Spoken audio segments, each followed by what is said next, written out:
Hello, let's read along Chapter 4 The Enemy. Before you read, it is the time of the World War. An American prisoner of war is washed ashore in a dying state and is found at the doorstep of a Japanese doctor.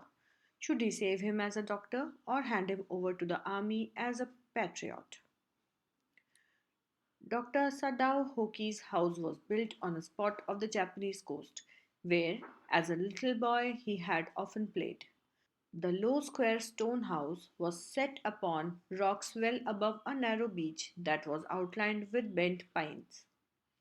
As a boy, Sadao had climbed the pines, supporting himself on his bare feet, as he had seen men do in the South Seas when they climbed for coconuts.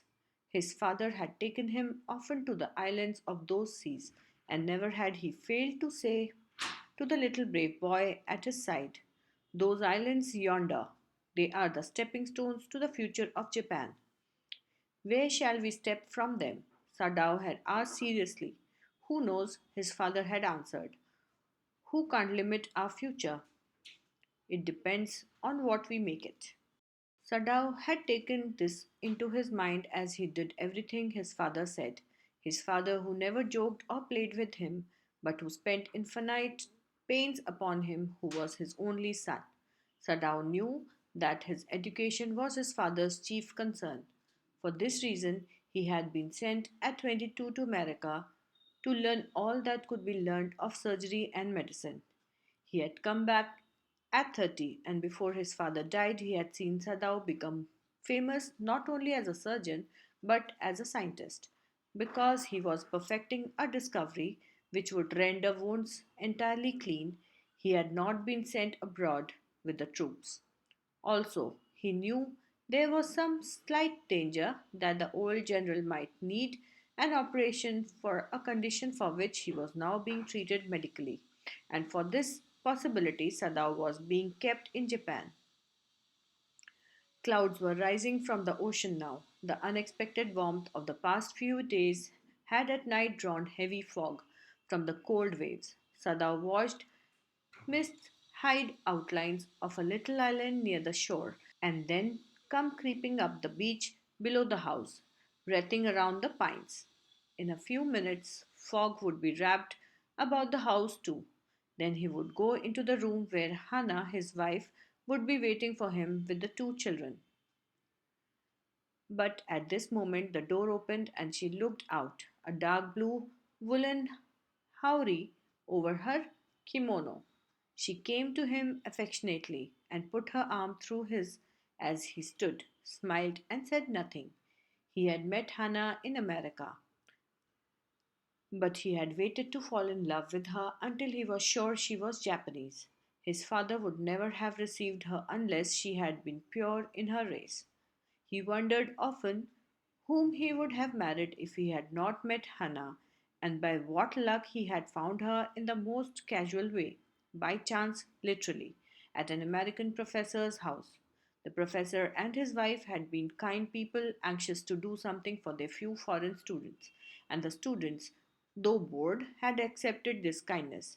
Sadao had often told Hannah how nearly he had not gone to Professor Harley's house that night. The rooms were so small, the food so bad, the professor's wife so voluble. But he had gone, and there he found Hannah, a new student, and had felt he would love her if it were at all possible. Now he felt her hand on his arm and was aware of the pleasure it gave him, even though they had been married years enough to have the two children. For they had not married heedlessly in America. They had finished their work at school and had come home to Japan. And when his father had seen her, the marriage had been arranged in the old Japanese way. Although Sadao and Hana had talked everything over beforehand, they were perfectly happy. She laid her cheek against his arm. It was at this moment that both of them saw something black come out of the mists. It was a man. He was flung up out of the ocean, flung, it seemed, to his feet by a breaker. He staggered a few steps, his body outlined against the mist, his arms above his head. Then the curled Mist hid him again. Who is that? Hannah cried. She dropped Sadaw's arm and they both leaned over the railing of the veranda. Now they saw him again. The man was on his hands and knees crawling. Then they saw him fall on his face and lie there. A fisherman, perhaps, Sadao said, washed from his boat. He ran quickly down the steps and behind him Hannah came, her white sleeves flying. A mile or two away on either side there were fishing villages. But here was only the bare and lonely coast, dangerous with rocks. The surf beyond the beach was spiked with rocks. Somehow the man had managed to come through them. He must be badly torn. They saw when they came toward him that indeed it was so. The sand on one side of him had already a stain of red soaking through. He was wounded, Sadao exclaimed. He made haste to the man who lay motionless, his face in the sand, an old cap stuck to his head soaked with sea water. He was in wet rags of garments. Sadao stopped Hannah at his side and turned the man's head. They saw the face. A white man, Hannah whispered. Yes, it was a white man. The wet cap fell away, and there was his wet, yellow hair, long as though for many weeks it had not been cut, and upon his young and tortured face was a rough yellow beard. He was unconscious and knew nothing that they did for him.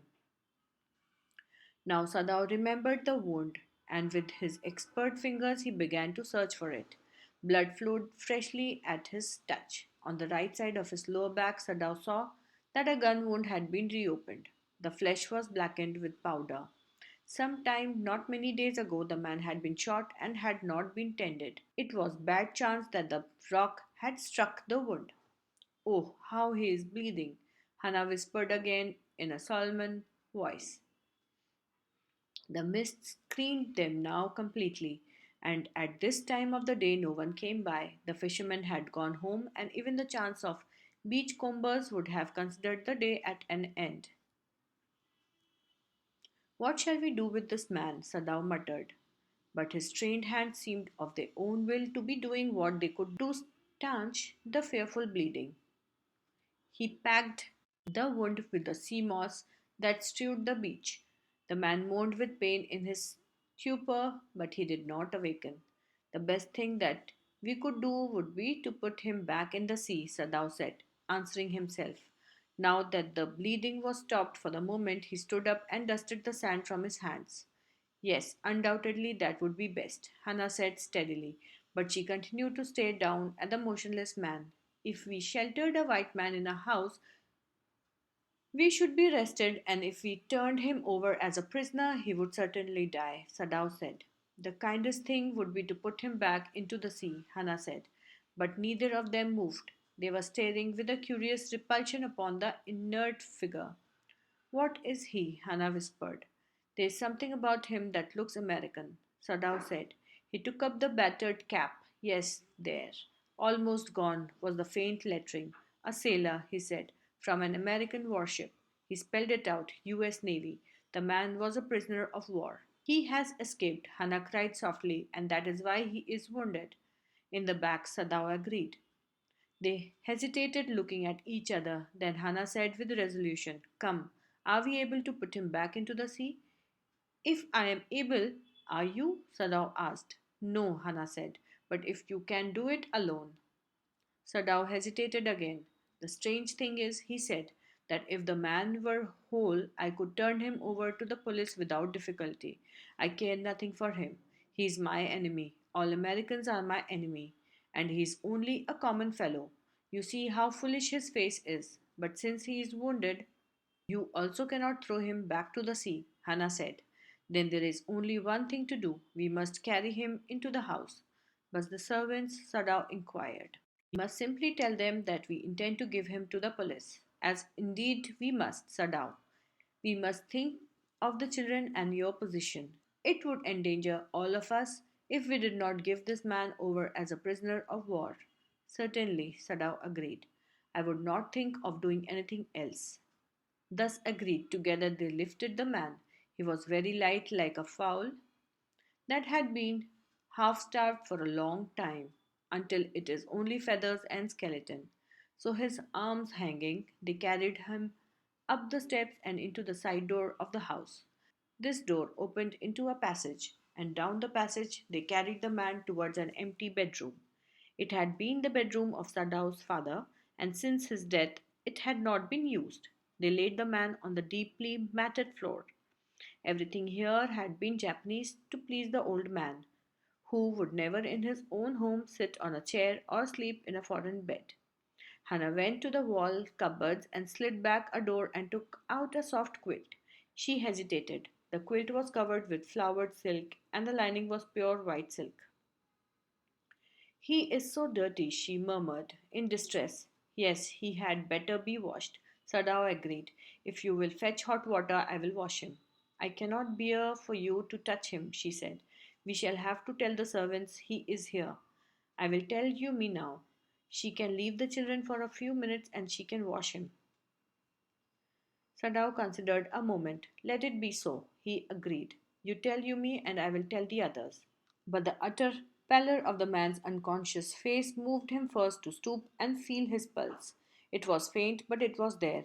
He put his hand against the man's cold breast. The heart too was yet alive. He will die unless he operated on, Sadao said. Considering, the question is whether he will not die anyway. Hannah cried out in fear. Don't try to save him. What if he should live? What if he should die? Sadao replied. He stood gazing down on the motionless man. This man must have extraordinary vitality, or he would have been dead by now. But then he was very young, perhaps not yet 25. You mean die from the operation? Hannah asked. Yes, Sadao said. Hannah considered this doubtfully, and then she did not answer. Sadao turned away. At any rate, something must be done with him, he said, and first he must be washed. He went quickly out of the room and Hannah came behind him. She did not wish to be left alone with the white man. He was the first she had seen since she left America, and now he seemed to have nothing to do with those whom she had known there. Here he was her enemy, a menace, living or dead. She turned to the nursery and called Yumi, but the children heard her voice and she had to go in for a moment and smile at them and play with the baby boy, now nearly 3 months old. Over the baby's soft black hair, she motioned with her mouth. Yumi, come with me. I will put the baby to bed, Yumi replied. He is ready. She went with Yumi into the bedroom next to the nursery and stood with the boy in her arms, while Yumi spread the sleeping quilts on the floor and laid the baby between them. Then Hannah led the way quickly and softly to the kitchen. The two servants were frightened at what their master had just told them. The old gardener, who was also a house servant, pulled the few hairs on his upper lip. The master ought not to heal the wound of this white man, he said bluntly to Hannah. The white man ought to die. First he was shot, then the sea caught him and wounded him with her rocks. If the master heals what the gun did and what the sea did, they will take revenge on us. I will tell him what you say, Hannah replied courteously. But she herself was also frightened, although she was not superstitious as the old man was. Could it ever be well to help an enemy? Nevertheless, she told Yumi to fetch the hot water and bring it to the room where the white man was. She went ahead and slid back the partitions. Sadao was not yet there. Yumi, following, put down her wooden bucket. Then she went over to the white man.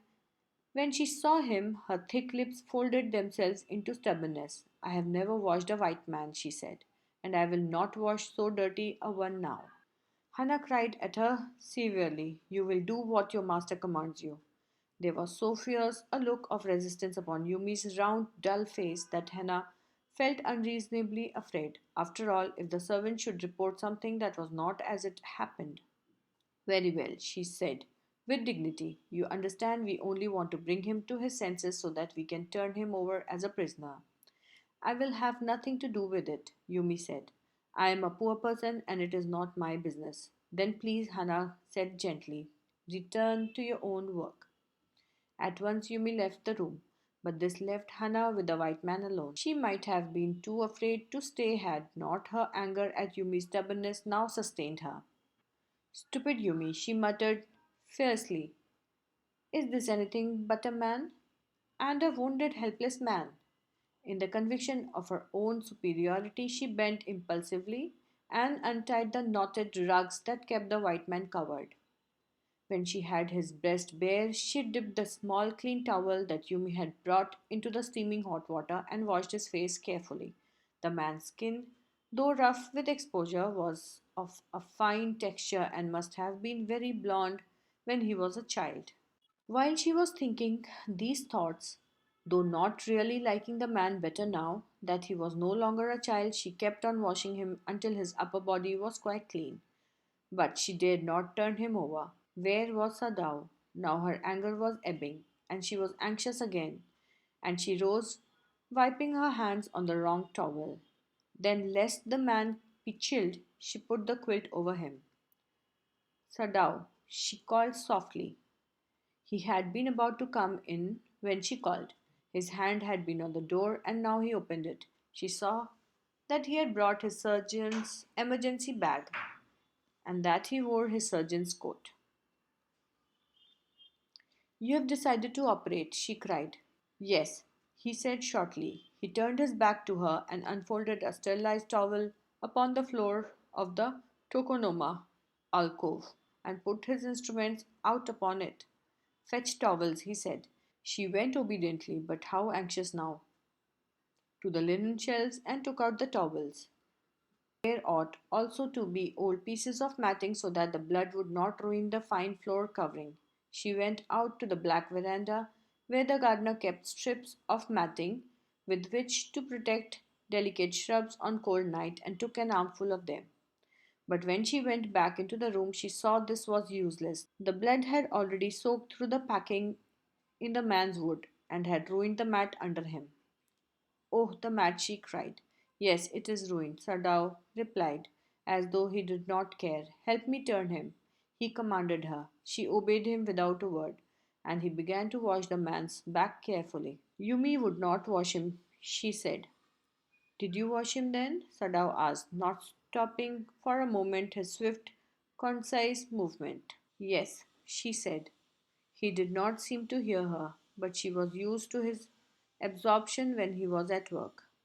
She wondered for a moment if it mattered to him what was the body upon which he worked so long as it was for the work he did so excellently. You will have to give the anesthetic if he needs it, he said.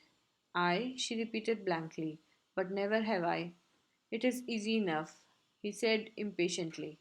He was taking out the packing now, and the blood began to flow more quickly. He peered into the wound with the bright surgeon's light fastened on his forehead.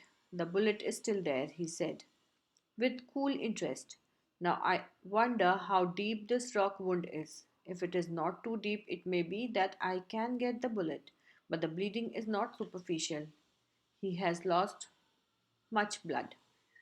At this moment, Hannah choked. He looked up and saw her face the color of sulphur. Don't faint, he said sharply. He did not put down his exploring instrument. If I stop now, the man will surely die. She clapped her hands to her mouth and leaped up and ran out of the room. Outside in the garden, he heard her retching, but he went on with his work. It will be better for her to empty her stomach, he thought. He had forgotten that, of course, she had never seen an operation, but her distress and his inability to go to her at once made him impatient and irritable with this man who lay like dead under his knife. This man, he thought, there is no reason under heaven why he should live. Unconsciously, this thought made him ruthless and he proceeded swiftly. In his dream, the man moaned, but Sadao paid no heed except to mutter at him. Groan, he muttered. Groan if you like. I am not doing this for my own pleasure. In fact, I do not know why I am doing it. The door opened and there was Hannah again. Where is the anesthetic? She asked in a clear voice. Sadao motioned with his chin. It is as well that you came back, he said. This fellow is beginning to stir. She had the bottle and some cotton in her hand. But how shall I do it? She asked. Simply saturate the cotton and hold it near his nostrils. Sadao replied without delaying for one moment the intricate detail of his work. When he breathes badly, move it away a little. She crouched close to the sleeping face of the young American. It was a piteously thin face, she thought, and the lips were twisted. The man was suffering whether he knew it or not. Watching him, she wondered if the stories they heard sometimes of the sufferings of prisoners were true. They came like flickers of rumor, told by word of mouth and always contradicted. In the newspapers, the reports were always that wherever the Japanese armies went, the people received them gladly, with cries of joy at their liberation. But sometimes she remembered such men as General Takima, who at home beat his wife cruelly, though no one mentioned it now that he had fought so victorious a battle in Manchuria. If a man like that could be so cruel to a woman in his power, would he not be cruel to one like this, for instance? She hoped anxiously that this young man had not been tortured. It was at this moment that she observed deep red scars on his neck, just under the ear. Those scars, she murmured, lifting her eyes to Sadao. But he did not answer. At this moment, he felt the tip of his instrument strike against something hard, dangerously near the kidney. All thought left him. He felt only the purest pleasure. He probed with his fingers, delicately familiar with every atom of this human body. His old American professor of anatomy had seen to that knowledge. Ignorance of the human body is the surgeon's cardinal sin, sirs. He had thundered at his classes year after year. To operate without as complete knowledge of the body as if you had made it, anything less than that, is murder. It is not quite at the kidney, my friend, Sadao murmured. It was his habit to murmur to the patient when he forgot himself in an operation. My friend. He always called his patients, and so now he did, forgetting that this was his enemy. Then, quickly, with the cleanest and the most precise of incisions, the bullet was out. The man quivered, but he was still unconscious. Nevertheless, muttered Nevertheless, he muttered a few English words. Guts, he muttered, choking. They got my guts. Sadao, Hannah cried sharply. Hush, Sadao said. The man sank again into silence so profound that Sadao took up his wrist, hating the touch of it. Yes, there was still a pulse so faint, so feeble, but enough, if he wanted the man to live, to give hope. But certainly I do not want this man to live, he thought. No more anesthetic, he told Hannah. He turned as swiftly as though he had never paused, and from his medicines he chose a small vial and from it filled a hypodermic and thrust it into the patient's left arm. Then, putting down the needle, he took the man's wrist again. The pulse under his fingers fluttered once or twice and then grew stronger. This man will live in spite of all, he said to Hannah and sighed. The young man woke, so weak, his blue eyes so terrified when he perceived where he was, that Hannah felt compelled to apologize. She herself served him, for none of the servants would enter the room. When she came in the first time, she saw him summon his small strength to be prepared for some fearful thing. Don't be afraid, she begged him softly. How come you speak English? He gasped. I was a long time in America, she replied. She saw that he wanted to reply to that, but he could not, and so she knelt and fed him gently from the porcelain spoon. He ate unwillingly, but still he ate. Now you will soon be strong, she said, not liking him and yet moved to comfort him. He did not answer. Sadao came in the third day after the operation. He found the young man sitting up, his face bloodless with the effort. Lie down, Sadao cried. Do you want to die? He forced the man down gently and strongly and examined the wound. You may kill yourself if you do this sort of thing, he scolded. What are you going to do with me? The boy muttered. He looked just now barely 17. Are you going to hand me over? For a moment, Sadao did not answer. He finished his examination and then pulled the silk quilt over the man. I do not know myself what I shall do with you, he said. I ought, of course, to give you to the police. You are a prisoner of war. No, do not tell me anything. He put up his hand as he saw the young man was about to speak.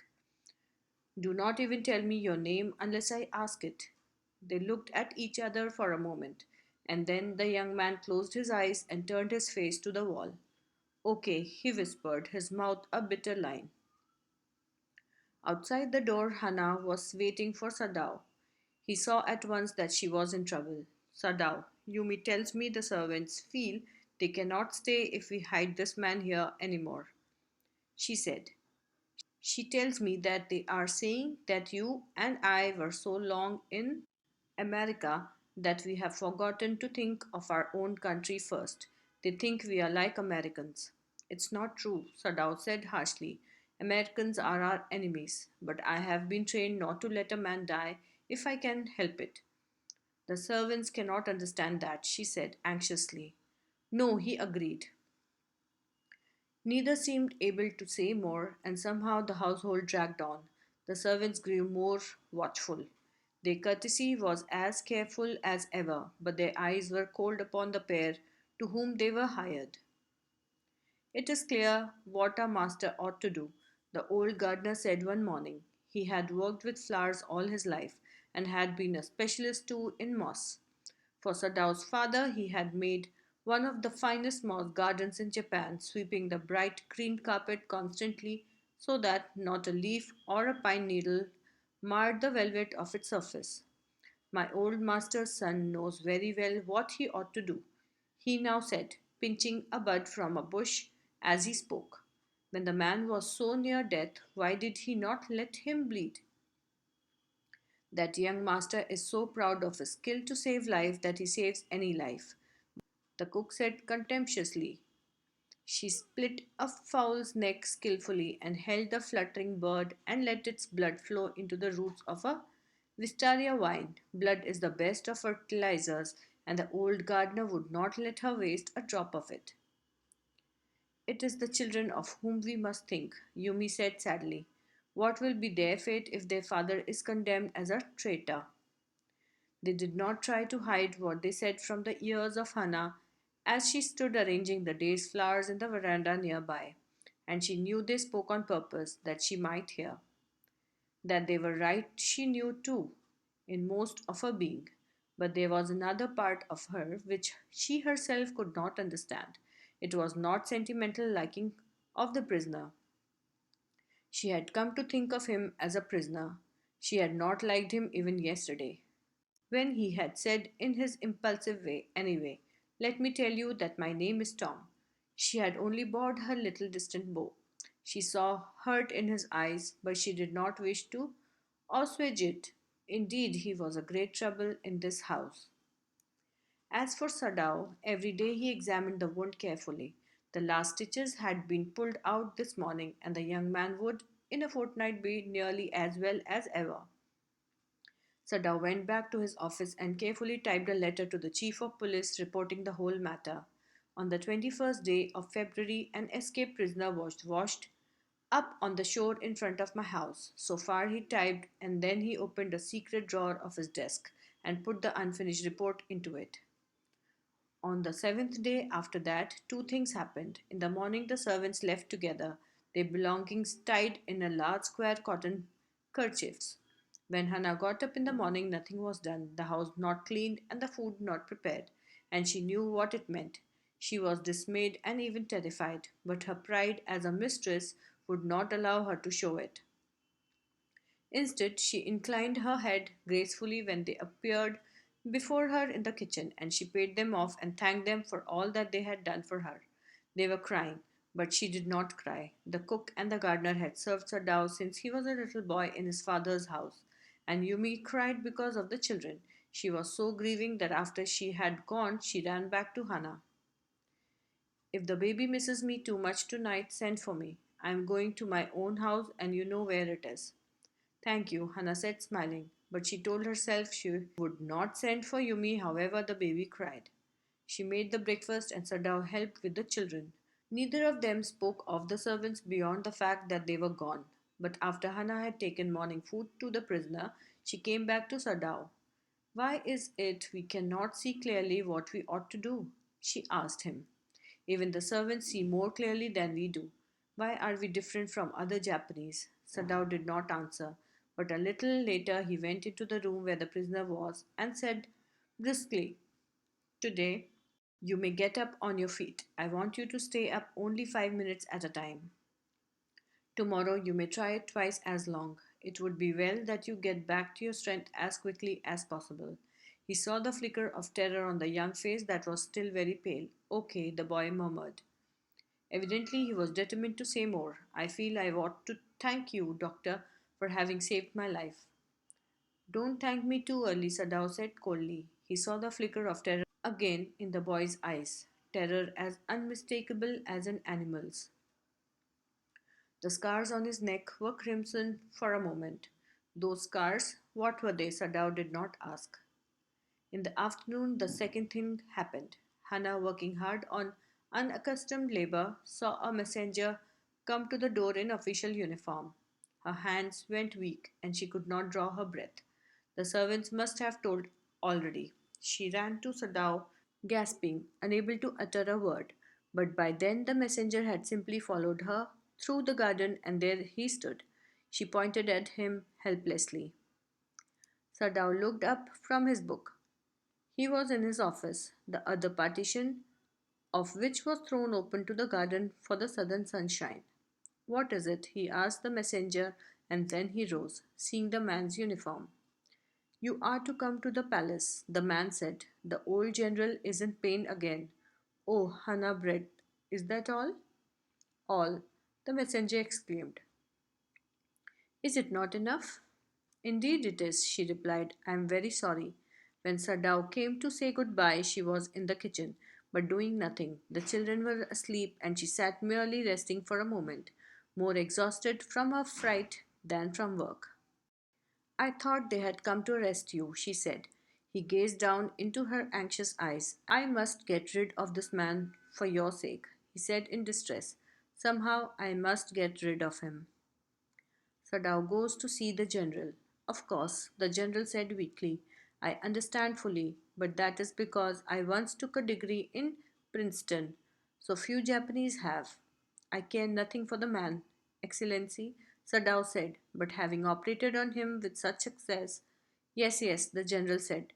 It only makes me feel you more indispensable to me. Evidently, you can save anyone. You are so skilled. You say you think I can stand one more such attack as I have had today? Not more than one, Sadao said. Then certainly I can allow nothing to happen to you, the general said with anxiety.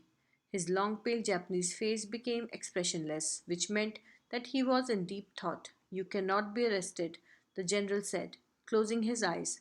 Suppose you were condemned to death, and the next day I had to have my operation. There are other surgeons, Excellency, Sadao suggested. None I trust, the general replied. The best ones have been trained by Germans and would consider the operation successful even if I died. I do not care for their point of view, he sighed. It seems a pity that we cannot better combine the German ruthlessness with the American sentimentality. Then you could turn your prisoner over to execution, and yet I could be sure you would not murder me while I was unconscious. The general laughed. He had an unusual sense of humor. As a Japanese, could you not combine these two foreign elements? He asked.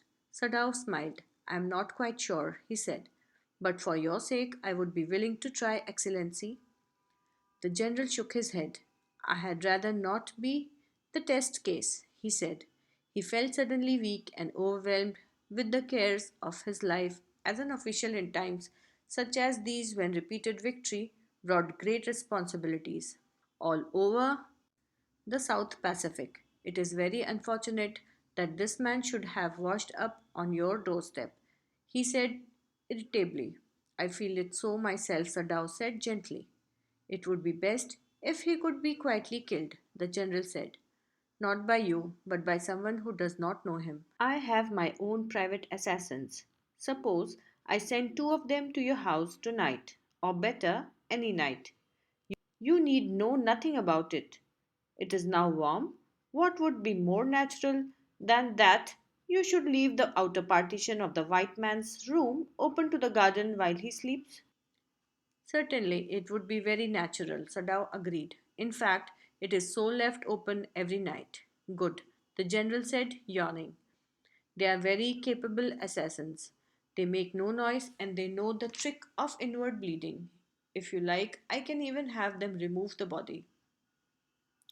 Sadao considered. That perhaps would be best, Excellency, he agreed, thinking of Hannah. He left the general's presence then and went home, thinking over the plan. In this way, the whole thing would be taken out of his hands. He would tell Hannah nothing, since she would be timid at the idea of assassins in the house, and yet certainly such persons were essential in an absolute state such as Japan was. How else could rulers deal with those who opposed them? He refused to allow anything but reason to be the atmosphere of his mind as he went into the room where the American was in bed. But as he opened the door, to his surprise, he found the young man out of bed and preparing to go into the garden. What is this? He exclaimed. Who gave you permission to leave your room? I'm not used to waiting for permission, Tom said gaily. Gosh, I feel pretty good again, but will the muscles on this side always feel stiff? Is it so? Sadao inquired, surprised. He forgot all else. Now I thought I had provided against that, he murmured. He lifted the edge of the man's shirt and gazed at the healing scar. Massage may do it, he said, if exercise does not. It won't bother me much, the young man said. His young face was gaunt under the stubbly blond beard. Say, doctor, I have got something I want to say to you. If I hadn't met a Jap like you, well, I wouldn't be alive today, I know that. Sadao bowed, but he could not speak. Sure, I know that. Tom went on warmly. His big, thin hands gripping a chair were white at the knuckles. I guess if all the Japs were like you, there wouldn't have been a war. Perhaps, Sadao said with difficulty. And now I think you had better go back to bed. He helped the boy back into bed and then bowed. Good night, he said. Sadao slept badly that night. Time and time again he woke, thinking he heard the rustling of footsteps, the sound of a twig broken or a stone displaced in the garden, a noise such as men might make who carried a burden. The next morning he made the excuse to go first into the guest room. If the American were gone, he then could simply tell Hannah that so the general had directed. But when he opened the door, he saw at once that there on the pillow was the shaggy blonde head.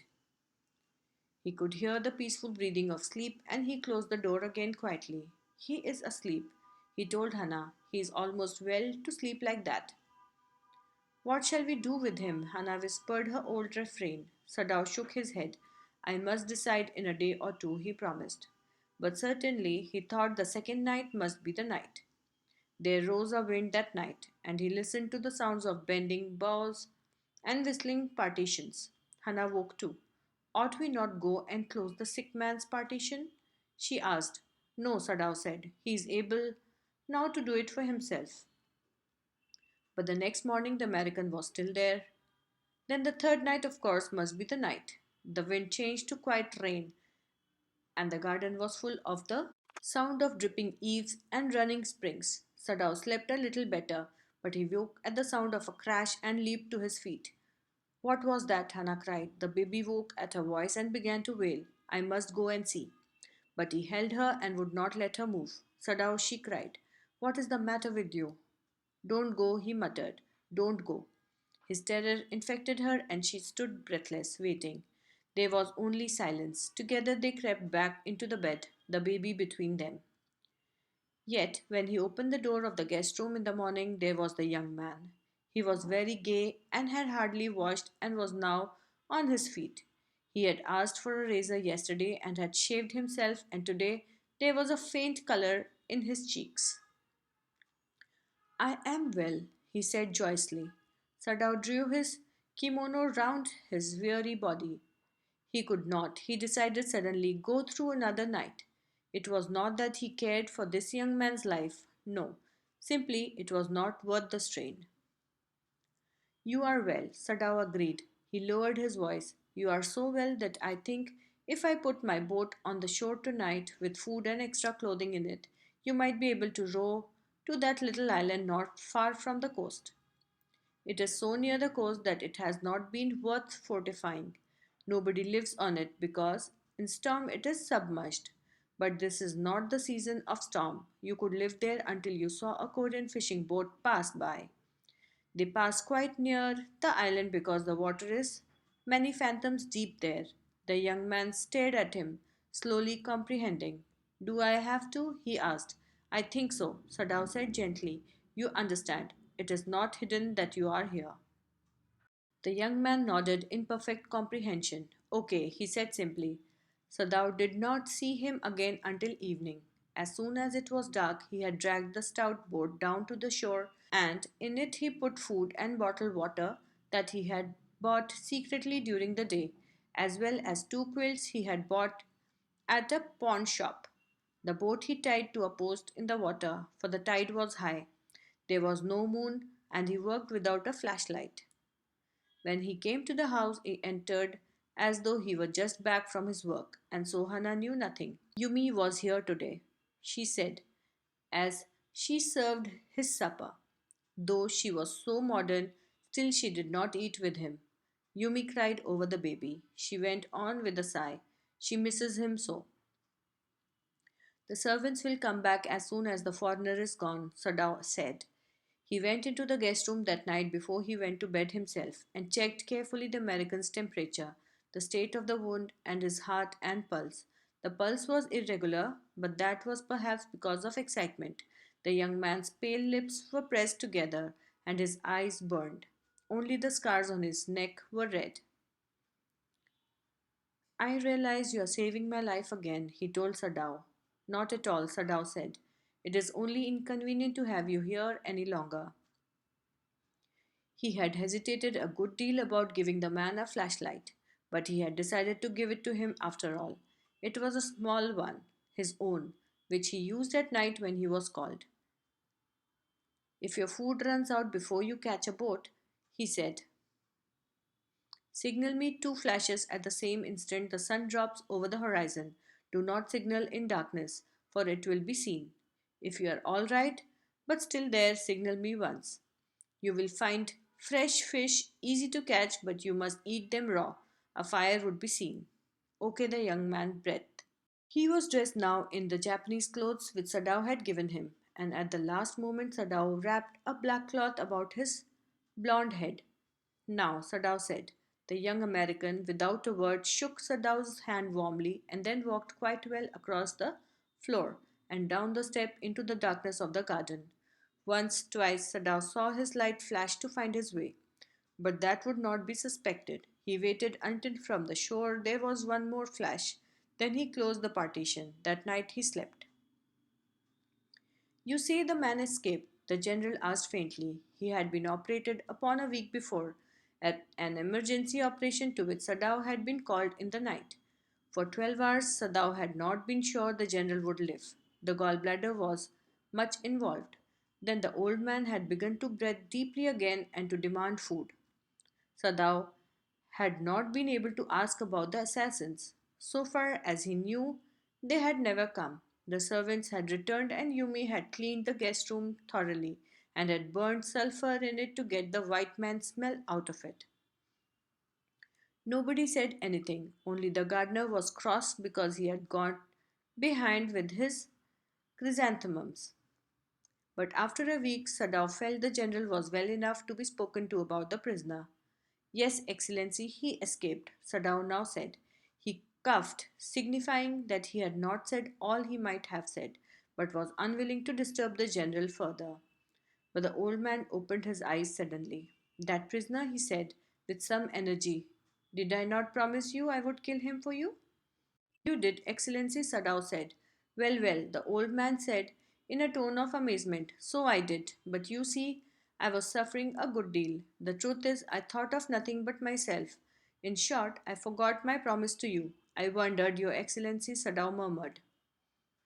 It was certainly very careless of me, the general said. But you understand it was not lack of patriotism or dereliction of duty.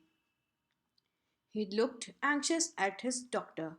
If the matter should come out, you would understand that, wouldn't you? Certainly, Your Excellency, Sadao said. He suddenly comprehended that the general was in the palm of his hand, and that as a consequence he himself was perfectly safe. I can swear to your loyalty, Excellency, he said to the old general, and to your zeal against the enemy. You are a good man, the general murmured and closed his eyes. You will be rewarded. But Sadao, searching the spot of black in the twilight sea that night, had his reward. There was no prick of light in the dusk. No one was on the island. His prisoner was gone, safe, doubtless, for he had warned him to wait only for a Korean fishing boat. He stood for a moment on the veranda, gazing out to the sea from whence the young man had come that other night, and into his mind, although without reason, there came other white faces he had known. The professor at whose house he had met Hannah, a dull man, and his wife had been a silly, talkative woman, in spite of her wish to be kind. He remembered his old teacher of anatomy, who had been so insistent on mercy with the knife, and then he remembered the face of his fat and slatternly landlady. He had had great difficulty in finding a place to live in America because he was a Japanese. The Americans were full of prejudice, and it had been bitter to live in it, knowing himself their superior. How he had despised the ignorant and dirty old woman who had at last consented to house him in her miserable home. He had once tried to be grateful to her because she had, in his last year, nursed him through influenza, but it was difficult, for she was no less repulsive to him in her kindness. Now he remembered the youthful, haggard face of his prisoner, white and repulsive. Strange, he thought. I wonder why I could not kill him. Thank you. If you like this audio, do subscribe to my channel and recommend it to your friends. Thank you once again.